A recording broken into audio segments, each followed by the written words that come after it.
নমস্কার। আজকের কবিতা দীপু দাস। কয়েক বছর আগে থেকেই বাংলাদেশ দিয়ে এসেছিল হিন্দু নিধনের আভাস। তারই নতুন সংযোজন হলো দীপু দাস। দীপু ছিল সংখ্যালঘু হিন্দু নাগরিক, যার নামে ভুয়ো খবর ছড়ানো হলো চারিদিক। কটূক্তি করেছে নাকি নবীর নামে।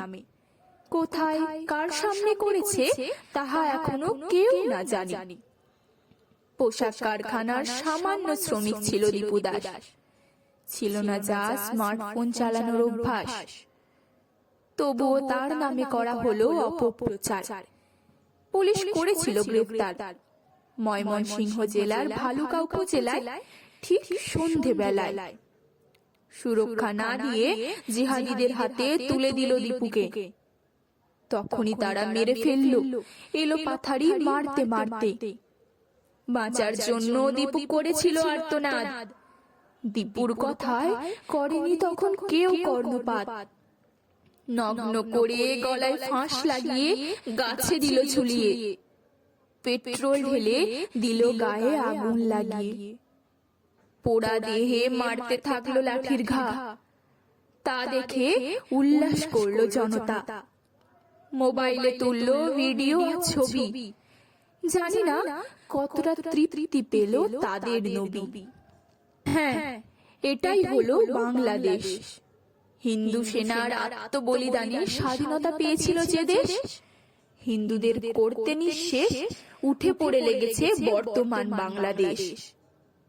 গত 18ই ডিসেম্বর ঘটেছে যে ঘটনা, আপনাদের সবার হয়ে গেছে তা জানা। হিন্দু ভাইয়ের বিরুদ্ধে রটিয়ে মিথ্যে রটনা। প্রকাশ্য রাস্তায় ঘটানো হলো নৃশংস হত্যার মতো ঘটনা। হত্যা করা হলো মেরে পিটিয়ে। আগুন দেওয়া হলো নগ্ন দেহে গাছে ঝুলিয়ে। হিন্দু নিধনের দিতে আভাস বাংলাদেশি জিহাদিরা করছে উল্লাস। হিন্দুদের কিভাবে করা হচ্ছে নিঃস্ব দেখলো সারা বিশ্ব। দেশে বিদেশে প্রতিবাদীরা হলো যখন সোচ্চার। 7 জন অপরাধীকে পুলিশ করেছে নাকি গ্রেফতার। এখন বাংলাদেশে জোর যার মুল্লুক তার। কে করবে দোষীদের বিচার? এই হলো বর্তমান বাংলাদেশ সরকার। ক্ষমতায় থেকেও ক্ষমতা নেই যার। দীপু কেবল হিন্দু হওয়ার কারণে চক্রান্তের শিকারে মরতে হলো অকারণে। আমাদের দেশে প্যাটিস বিক্রেতাকে নিয়ে আন্দোলন করেছিল যারা, আজ চোখে কালো কাপড় ও মুখে শালটে বেঁটেছেন তারা। যারা বিহারের ঘটনায় রাস্তায় নেমে করেছিল প্রতিবাদ, দীপু দাসের ঘটনা করলো না তাদের বিবেকে আঘাত।